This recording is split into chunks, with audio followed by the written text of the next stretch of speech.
My name is Paul Bauman, and my work seeks to create solutions to water poverty in areas where people are subject to conditions that are beyond their control. So that could be people in a refugee camp, people suffering from drought, war, or just plain bad governance. Hello, my name is Andrew Geary, and welcome to Seismic Sound Off In-Depth Conversations in Applied Geophysics. In this episode, I talk with Paul Bauman on his lecture, A Strategy for Improving Rural Water Supply Development in Sub-Saharan Africa. Though 98% of the available fresh water in the world is groundwater resources are not easily available in much of the world where subsurface water is the only option. Today, more than 400 million people in Sub-Saharan Africa live in water insecurity, meaning they lack reasonable access to either sufficient quantities of water or water of acceptable quality. In this conversation, Paul highlights how water impacts all 17 of the United Nations Sustainable Development Goals. He outlines the impact of 2 billion people living with water stress and how it could reach over 5 billion in the next 10 years. Paul also shares why every geoscientist needs to be aware of this crisis, how it impacts their own work, and what actions to take to address the issue. This is an inspiring, humbling, and necessary conversation. Visit seg.org/podcast to hear his lecture and learn more on how you can help. And now, my conversation with Paul Bauman.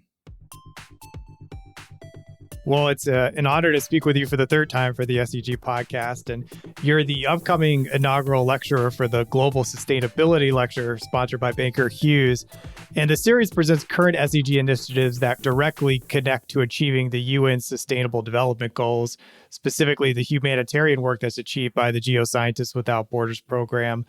What about the UN Sustainable Development Goals resonates with the work that you do? Well, I'm a geophysicist and a hydrogeologist, so clearly my background zooms right in on I guess, goal number 6, clean water and sanitation. And indeed, much of my professional time, much of my professional career has been focused on water resource exploration, especially in the developing world.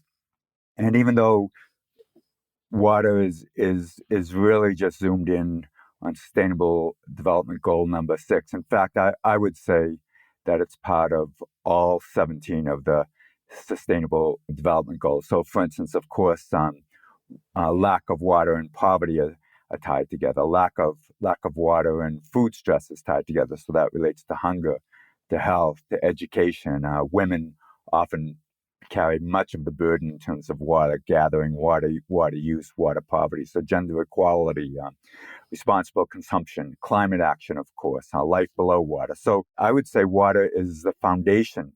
Number 6 is the foundation to the other 16 development goals. The Leading Edge has featured how geophysics maps to all 17 of the UN Sustainable Development Goals that we'll link in the show notes of this episode. Paul, could you provide us just a sense of the global scale of the water issues that people face? Yeah, that's it's unfortunately it's too easy. Although sitting here in Calgary or really most places in North America, it's pretty easy to think everything is fine, but it isn't. Today, they tell us the population recently reached 8 billion people, and about a quarter of the world's population, 2 billion people, are living in what we call water stress. So there simply is not enough water to meet their basic needs of sanitation, of hygiene, and of even drinking. And estimates vary, but it's thought that by 2025, 2030 at the latest, this will go from 2 billion to 2/3 of the world's population will be in water stress. And in an area where I've worked, in particular, Sub-Saharan Africa, there's 400 million people that simply do not have access to anything you would call reasonable, potable drinking water. That is either access to the water itself or water of reasonable quality. We have countries that have extreme amounts of rainfall that are already overexploiting their aquifers. So, for instance, Bangladesh, where you can get as much as 5 meters of rain a year, and they're already pumping out much more groundwater than is recharged. And I go on and on. Probably one of the most spectacular pieces of science we've seen that's highlighted the issue is the NASA GRACE satellites, the gravity mapping satellites that have given us a sense of the health, the lack of health of aquifers around the world. And we see of the 37 largest aquifers, 21 have already exceeding their tipping points, and there's 13 that are already approaching their tipping points, definitely in significant stress. So no question, worldwide, we're in trouble. We're running out of water, and we're particularly running out of groundwater. How is it so possible? You mentioned, currently a quarter of the world's population is facing water issues. How is that number jumping to 2/3 in a relatively short amount of time? Well, we have a combination of phenomena that are obvious. Our population is increasing. Global warming is increasing. Our demands for water are increasing and even outpacing population because of industrial growth, because of preferences in agriculture, because of industrial agriculture, because more and more people are eating meat. We have global warming is melting glaciers, which are kind of our banks that carry many cities, many parts of the world through low rainfall, low precipitation periods. So we have this concatenation of circumstances that are actually not increasing proportionally, but geometrically. And I think this statistic of 2/3, I would say that's an underestimate, because many places in the world that are already water stressed, for instance, in the United States, in the U.S. Southwest, they're able to create the mirage that they're dodging this bullet by essentially spending their way out of the problem for the time being. But reservoirs are going dry, rivers are going dry. We're all hearing about Lake Mead, Lake Powell.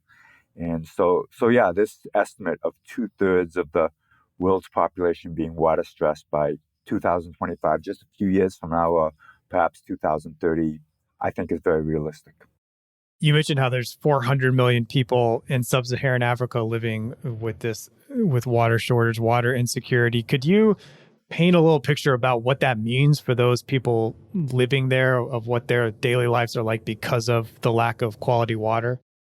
Yeah, at the most basic, obvious level, I mean, something you see when you're on the ground, and despite the billions and hundreds of billions of dollars that have been put into various water projects over the decades, when you're in Africa, it doesn't matter where you are. It could be Uganda, Kenya, Togo in West Africa, Zambia in Southern Africa.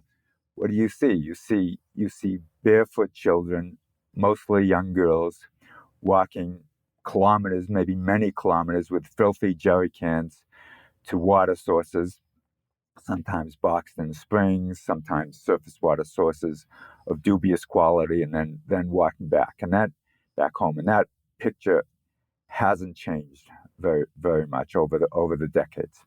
The reasons are all over the place, but the obvious, the most fundamental reasons: you have poorly conceived projects, even projects where, for instance, the World Bank has spent billions of dollars, like the massive Kariba Dam, for instance, in Southern Africa, that just don't work, that just don't provide water to the people that need it. You have poor governance. You have civil war that's going on years in the Democratic Republic of Congo, Somalia, Ethiopia. You have drought as a consequence of global warming in Somalia, Kenya, Ethiopia. This catastrophic crisis that's been going on for decades, really, in the Horn of Africa. You have a complete lack of water infrastructure, and then sort of overshadowing all of this, decisions that are being made. So many of them are political. The many of the decisions that are done to improve water, they're not being done with the proper scientific or engineering input. Essentially, a lack of professionalism. Well, speaking of that professionalism, that's a big part of the work that you're doing. And as a geophysicist and hydrogeologist, why are these disciplines particularly suited to address the water issues in sub-Saharan Africa and even other places of the world? Yeah, good question. Certainly something I think about a lot, because that's what I do. And a statistic, not to bury people in statistics, but a statistic that even I think most hydrogeologists would be surprised to know is that of all the fresh water in the world, 98 to 99% of the world's fresh water is groundwater. So it's under the ground, it's invisible.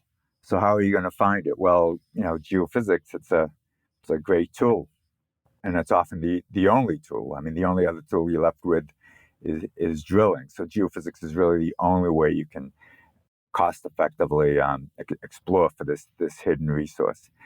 And then you look at, let's look at Africa, one of the most water stressed places on the planet. And it it might sound like a cliche or a trivial comment, but Africa is a big place, and even people that realize it's a big place, they don't realize how big it is. I mean, in the continent of Africa, you could drop all the United States, India, China, most of Europe, and Japan, you'd still have lots of room. So how are you gonna explore over an area that size? And then where the aquifers are, and especially where the rural populations are, the petrophysics, the geology, the hydrogeology, it's well suited to geophysical exploration. So about half of sub-Saharan Africa is underlaid by crystalline basement, that is igneous rock, and that's the home of more than half of the rural population. And just because of the nature of the petrophysics, because of where the aquifers are in these weathered zones and the changes in electrical properties, they're very well suited to electrical methods, either on the ground or on the air or towed behind a quad. And then, there's other more logistics reasons. So, for instance, a lot of these electromagnetic methods, for instance, they're tough to apply in a lot of places in North America, but Africa, you have no infrastructure, you have no power lines, no pipelines, no fences. People don't even have transistor radios in most villages. So, you can really apply these electrical techniques without any of the problems that you have in more developed parts of the world. Well, the title of this lecture is called A Strategy for Improving Rural Water Supply Development in Sub-Saharan Africa. What can attendees expect from this talk?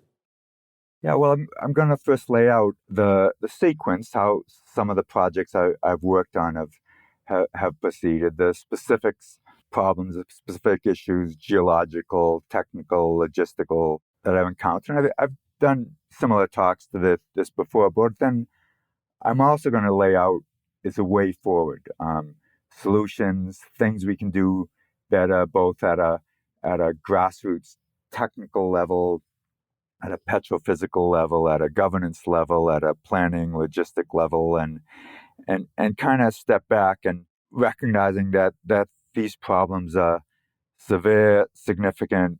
They're not just affecting places like Africa or India or Indonesia, but they're affecting the whole world, and try to lay out very specific ways forward that are practical, things that we can do. And probably the main point I hope to get across my talk is these water problems, they can be solved, and we have the resources, we have the know-how. We just have to put the effort in, apply the right techniques, and put enough money into addressing these problems. Why is this topic of interest maybe to a geophysicist not particularly interested or working in this way, looking for water or just more general, these water issues?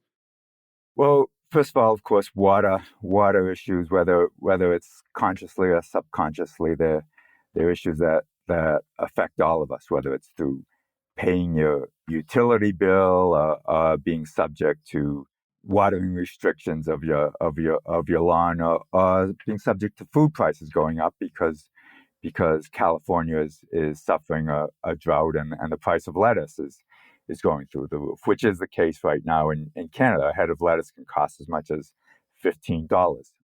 Secondly, these scarcity and water quality issues, they're everywhere. Some places in the world we can buy ourselves again out of these problems, such as in California they're building desalination plants, and you have lead in your drinking water. And say Flint, Michigan, the state buys a new piping system, but that's a temporary solution. We're not going to be able to buy our way out of these problems forever, and certainly not everywhere.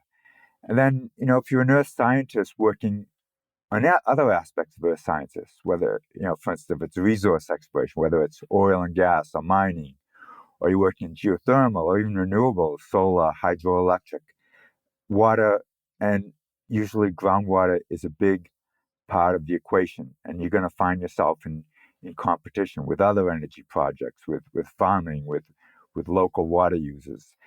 And beyond that, I think we're all entering a new period. When I say all, the entire world, and certainly the developed world, we're entering a new period where we just can't keep working like we have in the past. And I'd say again, this is highlighted in the resource industry where water, not only is water use coming into more and more competition with other uses, but it's also coming into more competition with indigenous societies. So we're an impoverished society. So whether you think they're important or not, you cannot avoid the social justice issues, the issues of water poverty, the issues of impact to development that are going to become increasingly front and center in all projects and all resource projects that geoscientists will be addressing. I think you've made a pretty strong case about why these water issues, it's not strictly a humanitarian reason why we should care. You're talking about $15 heads of lettuce. But, looking at that more, I guess, looking at that specifically with humanitarian ways, is there a good first step for a geophysicist looking to apply what they know in more humanitarian ways? Yeah, absolutely.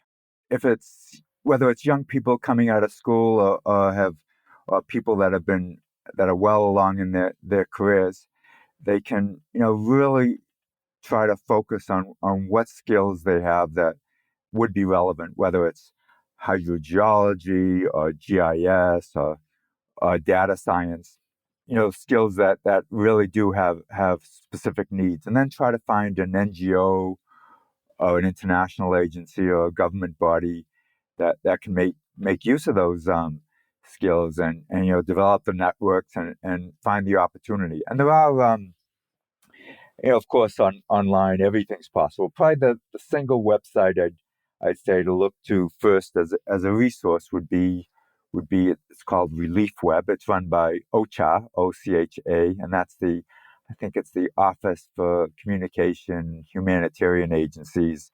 It's run by the UN, and that gives a tremendous overview. The Relief website, all one word, that gives a tremendous overview of all the crises going on in the world, all the humanitarian catastrophes, who's working in those areas. Everything's searchable by theme, for instance, and by keyword. You can key in geophysics, you can key in water, you can key in the country, the agency, consultancies, short term, long term, full time, part time. So yeah, hone some skills, some really practical skills.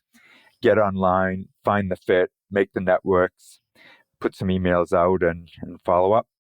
Sort of lastly here, Paul, what principal teaching or point of view has helped you succeed in your field? Yeah, I think there it's a lot of the just the basic traits that can apply anywhere. I'm not one of those people that reads business books or how-to books or how to make your life better or anything like that. But it's really the fundamental skills that work everywhere. So, and I'm not the greatest geophysicist. I'm not the greatest hydrogeologist. But so, what are some of those features? Well, perhaps the single biggest one is very quickly recognizing that I don't know everything, and I'm not the greatest at everything, and I so I've always had great fortune and prioritize putting together a fantastic team. So a team of colleagues, a team of locals, trying to cover all the bases, not just the technical skills, but language, just sometimes the brutal physicality of these programs. And yeah, with a great positive team, you can do anything. And then that probably carries on to the next sort of general skill that can get you pretty far anywhere in life, and that's just persistence and stubbornness. And I have lots and lots of that. And yeah, if I was to take a third one, and I'm glad it's something I learned pretty early in my career, is well, for better or worse, having I guess I'll call it the intellectual courage to refute other ideas. Like when you see something is just plain wrong, or you see there's a better way of doing things, you do it. You don't just keep following in the same old, because that's how others have done it with longer careers and more letters after their name. And I think we all see that more now than ever with, these young, more technology-driven people. But it wasn't so obvious maybe 20, 30 years ago. But the corollary to that is, at the same time, I've certainly had failures, and I've certainly, not many, but I've certainly drilled dry holes and just gone in completely the wrong direction on some water projects, and to recognize those failures and freely admit those failures and understand what went wrong and correct it. And that's always trying to move forward, always trying to focus on what the main goal is, which is to provide water and for people in need. Yeah, looking at failure as just feedback and continuing on is a great lesson to share. I appreciate you highlighting the work you're doing and highlighting these serious issues that are facing many, many people around the world, and look forward to hearing this talk on December 6th. Great. Well, thanks a lot, Andrew. Yeah, I appreciate the interview and your interest. SCG produces Seismic Sound Off to benefit its members, the scientific community, and inform the public on the value of geophysics. To show your support for this show, please leave a 5-star review on Apple Podcasts and Spotify. Simply go to Seismic Sound Off on Apple Podcasts and Spotify on your phone. It takes less than 5 seconds to leave a 5-star rating and is the #1 action you can take to show your appreciation for this free resource. And follow the podcast while you are on the app to be notified when each new episode releases. Original music created by Zach Bridges. This episode was hosted, edited, and produced by me, Andrew Geary at 51 Features. The SEG podcast team is Jennifer Cobb, Kathy Gamble, and Allie McGinnis. Thank you for listening. This is Seismic Sound Off, signaling off.